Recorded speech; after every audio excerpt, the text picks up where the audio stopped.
આજરોજ સુરેન્દ્રનગર જિલ્લાના ઓગસ્ટ 2024 અને ઓક્ટોબર 2024ના જે અતિવૃષ્ટિના સંદર્ભમાં ખેડૂતોના ઊભા પાકને જે નુકસાન થયું હતું, સરકારે ઓગસ્ટ 2024નું પેકેજ જાહેર કર્યું હતું અને ઓક્ટોબર 2024નું પણ પેકેજ જાહેર કર્યું છે.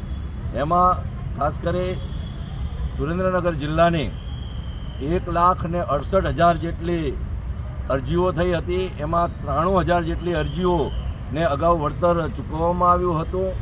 74 જેટલી અરજીઓ એ બાકી રહી ગઈ હતી.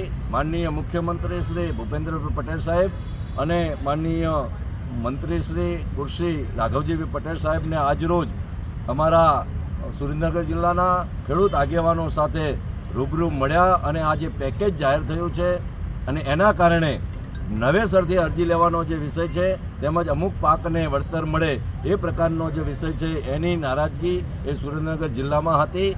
માનનીય મુખ્યમંત્રીશ્રી અને કૃષિમંત્રીશ્રીએ ખાતરી આપી છે કે નવી કોઈ પ્રકારની અરજી લેવાની થતી નથી અને જે 74,966 અરજીઓ છે એ તમામ અરજીઓ એનું નિરાકરણ ખેતીવાડીના અધિકારીના માધ્યમથી એ પૂર્ણ કરવામાં આવશે. ટેકનિકલ ખામીના કારણે જે કોઈને વળતર બાકી રહી ગયા છે એ તમામને વળતર આપવા માટેની ખાતરી આપી છે.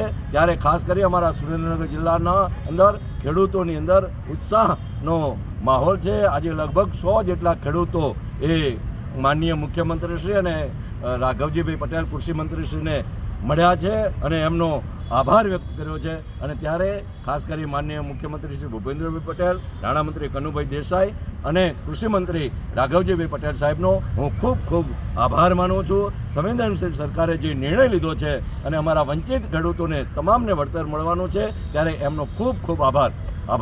જય જવાન, જય કિસાન, જય જવાન, જય કિસાન. અલગ અલગ કરવા માંડો. બોલો દિલીપભાઈ, તમે એક મિનિટ